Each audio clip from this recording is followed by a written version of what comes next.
What if the system that's supposed to protect your family ends up destroying it instead? Imagine this. Your daughter, once full of life, now struggling to even walk. All because of a rule no one ever thought would go this far. It all started with a simple decision by the HOA. But no one could have predicted the consequences. What was once just a neighborly issue turned into a fight for survival. In today's story, a father goes beyond protecting his daughter from harm. He takes on a powerful system, determined to reclaim his daughter's future. But what happens when the fight isn't just about a home, but about the very system that controls it? Can one man stand and change everything? Let's dive into this emotional journey and uncover what happens when the fight for justice becomes the fight for a child's life. It all began like any ordinary day in our lives. My wife Sarah and I were enjoying the calm of our neighborhood, a place we thought would be perfect for raising our daughter Emily. She was our pride and joy, bright, energetic, and full of dreams. At just 10 years old, Emily was already excelling in basketball, spending afternoons practicing her shots with friends.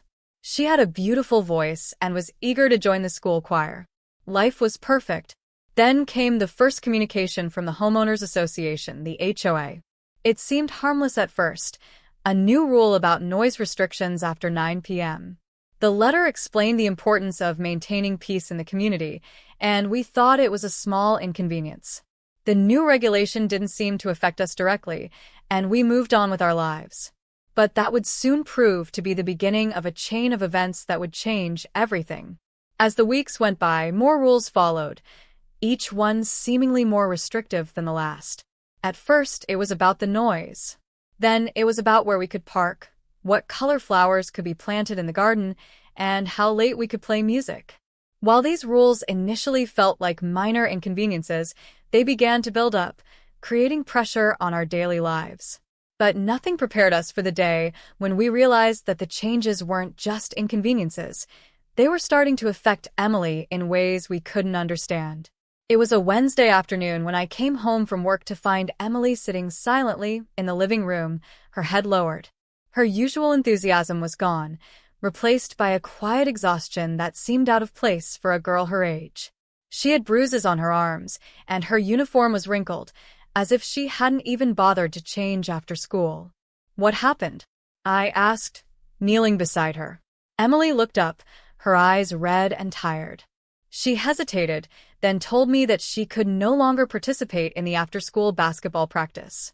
The coach had told her that the HOA had implemented new restrictions on sports activities in the park, limiting the hours kids could play. Emily's disappointment was palpable. Basketball was her passion, and now a simple game was taken from her. Over the next few days, things only got worse. Emily's energy seemed to drain away.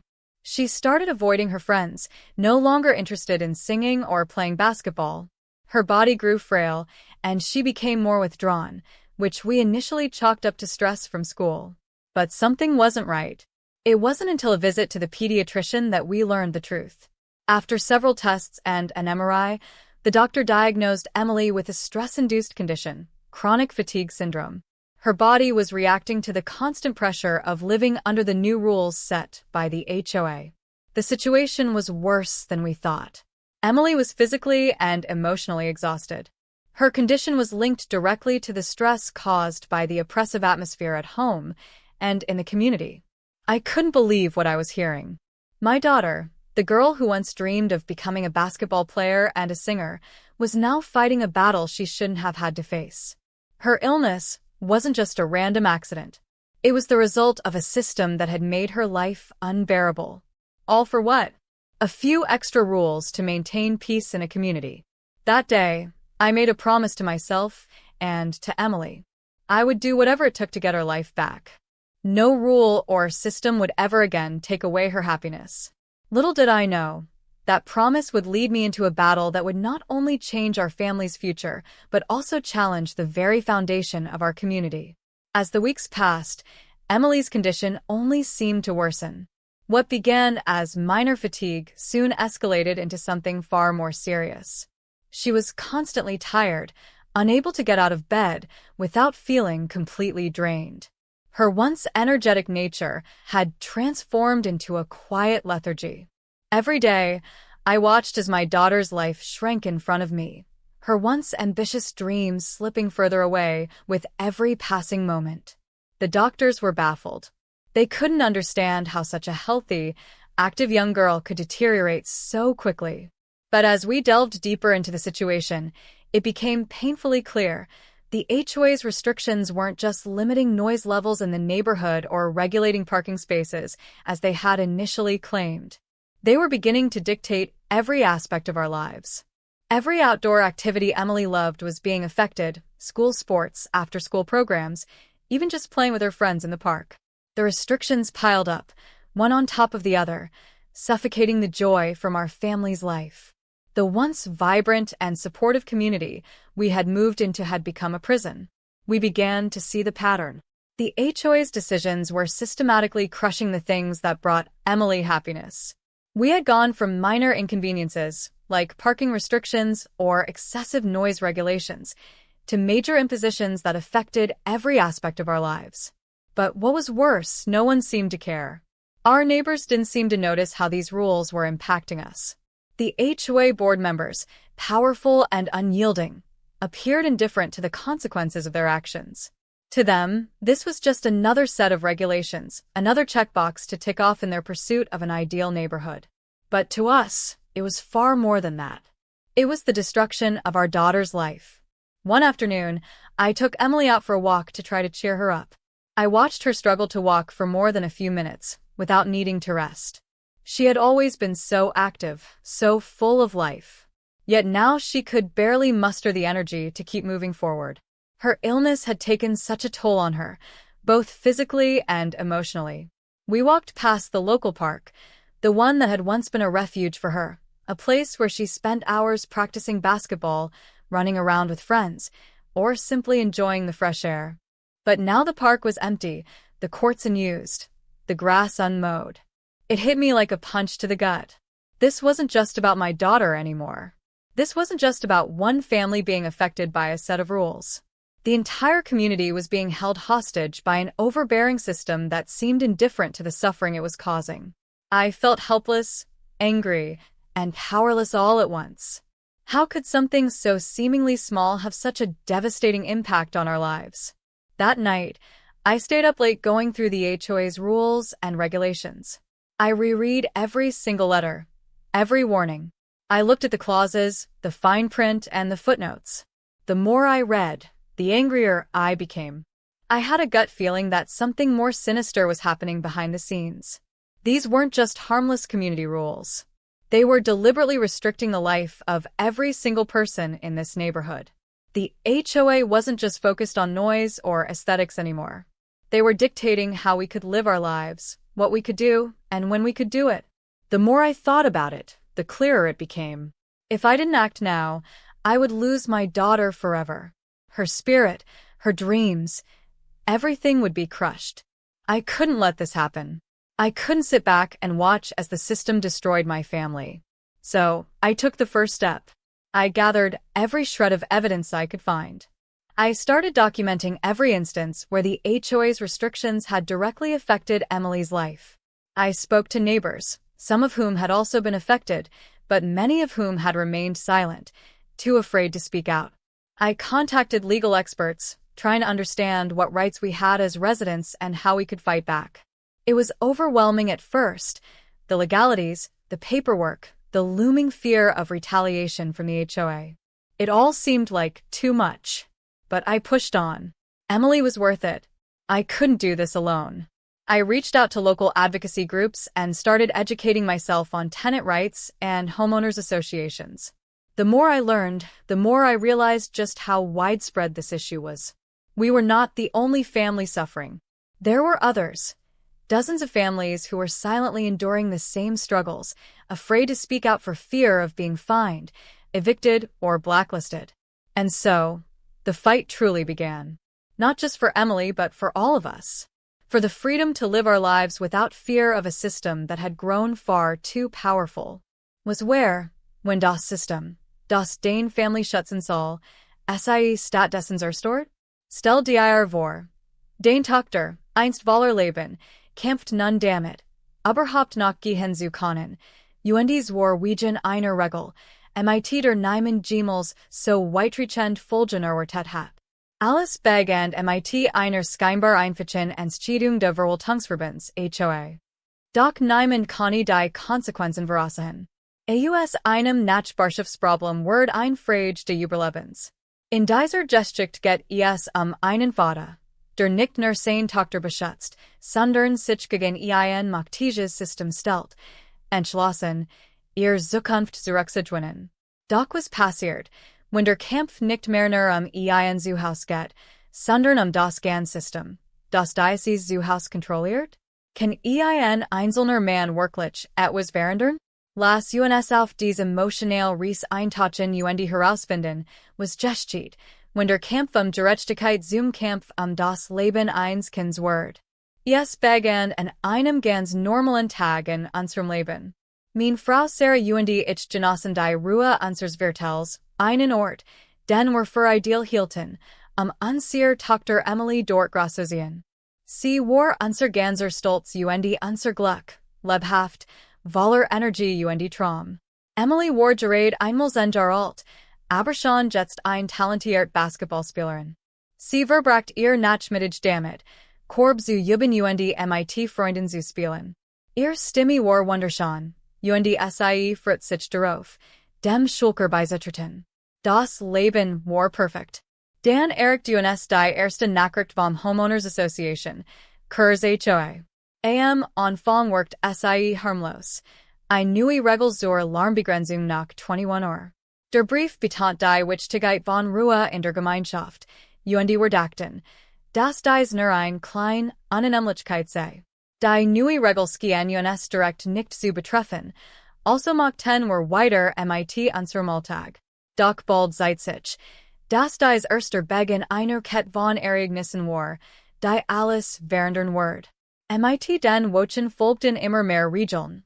Jedes gehen restriktiver als die letzt. Erst ging es Lärm, dann Parkplatz, darum, welche Blumen im Garten gepflanzt werden dürften, wie spät man nach Musik hören dürft. Zuerst erschienen uns dies Regeln wie lastig Kleinigkeiten, doch langsam begannen unseren Alltag einzuschränken.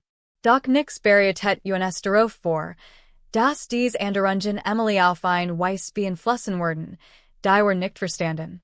Eins Mittwoches kämich von der Arbeit nach Hause fand Emily still im Wohnzimmer sitzen vor, den Kopf gesenkt. Ihr gewohnt Begeisterung war verschwunden, ersetzt durch ein still Erschöpfung, die bei einem Mädchen ihres Alters unpassend wirkt.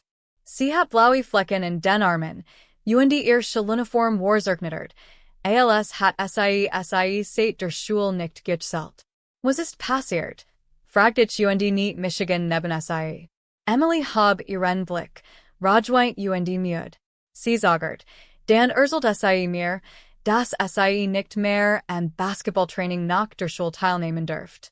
Trainer habe gesagt, dass der Verwaltungsverband neue Einschränkungen für Sportaktivitäten im Park eingeführt hat, die Zeiten begrenzten, zu denen Kinder spielen dürften. Emily's Enttäuschung war deutlich spürbar. Basketball war ihr große Leidenschaft. Nun wird sogar dieses ein Fake-Spiel genommen. In den nächsten Tagen verschlechtert sich ihre Situation weiter. Emily's Energie schwand regelrecht. Sie begann, ihr Freund zu meiden, interessiert sich nicht mehr für Gesang oder Basketball. Körper wird schwach, sie zog sich immer mehr zurück, was wir zunächst auf Stress aus der Schule schoben. Aber irgendetwas stimmt nicht. Erst Besuch beim Kinderarzt bracht die Wahrheit ans Licht. Nach diversen Tests einer MRT-Diagnose stellten die Arzt fest, dass Emily unter einer stressbedingten Erkrankung litt, chronischem Erschöpfungssyndrom. Körper reagiert auf den ständigen Druck, der durch die neuen Regeln des Verwaltungsverbands entstand. Die Situation war schlimmer, als wir dachten. Emily war körperlich emotional nd. Ihre Krankheit stand direkt im Zusammenhang mit dem erdrückenden Klima zu Hause in der Gemeinschaft. Ich kann kaum glauben, was ich gehört. Mein Tochter, das Mädchen, das einste von Trant, Basketballprofi und Sängerin zu werden, kämpft nun gegen ein Schlacht, die sie niemals allen führen sollt. Ihr Krankheit war kein Zufall. Sie war die direkt Fallgine Systems, das Leben unerträglich gemacht hat. Und das alles Norwegian ein paar Satzlichen Regeln, Ruhe in der Gemeinschaft zu bewahren? An diesem Tag mod ich mir selbst und Emily ein versprechen. Ich werde alles tun, unser altes Leben zurückzugewinnen. Kein Regel und kein System wird je wieder ihr Freude nehmen. Ich und damals noch nicht, das Diocese versprechen Michigan in einen Camps führen wird, der nicht nur die Zukunft unserer Family währenden wird, sondern auch die Grundlagen unserer Gemeinschaft in Frage stellen wird. Waren der Wochen, die folgten, verschlechtert sich Emily's Zustand immer weiter. Was als leicht Müdigkeit begonnen hat, entwickelt sich zu etwas viel ernsthafterem. Sie war ständig erschöpft, unfähig, und extrem schwach aus dem Bett aufzusassen. Ihr einst so lebendig Natur verwandelt sich in ein ruhig Teilnahmslosigkeit. Jeden Tag sah ich, wie das Leben meiner Tochter dahinschwand, ihr frühen Traum rückten immer weiter in die Fern. Die Arzt waren ratlos. Niemand verstand, wie ein so gesundes, aktives junges Mädchen, so schnell so schwer krank werden konnte. Doch als wir tiefer in die Ursischen eindringen, wird uns klar. Die Einschränkungen der Verwaltungsverbands beschränkten sich nicht nur auf Lärm oder Parkplatzregeln. Sie bestimmten allmählich jeden Aspekt unseres Lebens. Alle Aktivitäten, die Emily liebt, Schulsport, Naturfeengeboot, sogar das Spielen mit Freunden im Park, wurden durch die Regeln beeinträchtigt. Dies Verbot hoffen sich immer mehr, bis der Spaß und die Freude aus unserem Familienleben verschwanden. Aus der lebendigen und unterstützenden Gemeinschaft, in die wir gesiegen waren, wird ein Art Gefängnis. Langsam erkannten wir das Muster. Die Entscheidungen der Verwaltungsverbands zerstörten systematisch die Dinge, die Emily glücklich machten. Von kleinen Einschränkungen, wie Parkverboten oder Lärmbegrenzungen, gingen wir hin zu massiven Eingriffen in jeden Lebensbereich. Doch das Schlimmste war, niemand kümmert sich darum. Unser Nachbarn bemerkten kaum, wie dies Regeln uns beeinflussen. Die Mitglieder der Verwaltungsverbands, modig und unnachgiebig, blieben gleichgültig gegenüber den Folgen ihrer Handlungen. Für sie war das nur ein weiter List in Regularien, ein weiterer Punkt auf ihrem Weg zu einer perfekten Nachbarschaft. Doch für uns war es weitaus mehr. Es war die Zerstörung des Lebens unserer Tochter. Eins Nachmittags nahm ich Emily mit auf einen Spaziergang, sie aufzuheitern. Ich sah, wie sie kaum einige Minuten laufen konnte, und sich ausruhen zu müssen. Sie war immer so aktiv gewesen, weil Leben. Jetzt fehlt sogar die Kraft, sich vorwärts. Die Krankheit hat soll ihren Körper als auch ihr Ziel gesichert. Als war in dem örtlichen Park verbekommen, jenu Ort, der einster Zufluchtsort gewesen war. Sehen war nur leer. Die Courts waren unbenutzt, das Grau ungepflegt. Es traf Michigan wie ein Schlag in die Mädchengrube. Dies ging nicht nur mein Tochter. Dies betraf nicht nur ein Family, die unter diesen Regeln litt. Die ganze Gemeinschaft wird von einem übermächtigen System unterdrückt, das sich seiner eigenen, nicht bewusst war. Ich fühlt Michigan hilflos, wütend und machtlos zugleich. Wie kann etwas, das scheinbar so klein war, solch vernichtend Auswirkungen auf unser Leben haben? In dieser Nacht blieb ich langwach und las die Regeln und Bestimmungen der Verwaltungsverbands noch einmal genau durch. Jeden Brief, jede Warnung las ich erneut. Ich studiert die Klauseln, die Kleinschriften, die Fußnoten. Je länger ich las, desto wütender wurde ich. Ein Bauchgefühl sagt mir, dass hier mehr hinter den Kulissen blieb. Das waren kein harmlosen Nachbarschaftsregeln mehr. Sie dienten dazu, das Leben jedes Einzelnen in dieser Nachbarschaft willkürlich einzuschränken. Der Verwaltungsverband konzentriert sich nicht mehr nur auf Lärm oder Optik. Sie bestimmten, wie wir leben dürften, was wir tun konnten und wann. Je Marich darüber nachgedacht, desto klarer Word mir. Wenn ich jetzt nicht handelt, Word ich mein Tochter für immer verlieren. Ihren Geist, ihr Traum. All das Word zerquich worden. Das kann ich nix lassen. Ich konnte nicht tatenlos zuzen. Wie Diocese System mein Families erstort. Also tat ich den ersten Schritt. Ich sammelte Lebuis. Die ich finden konnte. Ich dokumentiert jeden Fall, in dem die Regeln de Verwaltungsverbands Emilis Leben direkt beeinflusst hatten. Ich sprach mit Nachbarn, einige waren ebenfalls betroffen, viel aber schwiegen aus Angst. Ich kontaktiert Rechtsexperten, herauszufinden, welch Recht were als Mieter Eigentümer hatten wie wir zurückschlagen konnten. Anfang war es überwältigend, die Gesetze, die Akten, die Furcht vor Vergeltung durch den Verwaltungsverband. Alles gehen zu viel. Doch ich gab nicht auf. Emily war es wert. Ich wusste, dass ich das nicht allein schaffen konnte. Also und ich Michigan und lokale Unterstützungsgruppen informiert Michigan über mein direkt Verwaltungsverband. Mit jedem Tag lerne ich mehr. Erkannt immer deutlicher, wie verbreitet dieses Problem war. Wir waren nicht die einzige Family, die litt. Es gab andere, Dutzend Familien, die stumm unter denselben Schwierigkeiten litten, aus Angst vor Geldstrafen, Ramung oder gar Ausschluss aus der Gemeinschaft. So begann der eigentliche Kampf. Nicht nur für Emily, sondern für uns alle. Für das Recht, unser Leben ohne Angst vor einem System zu leben, das zu Mode geworden war. Fortsetzung folgt.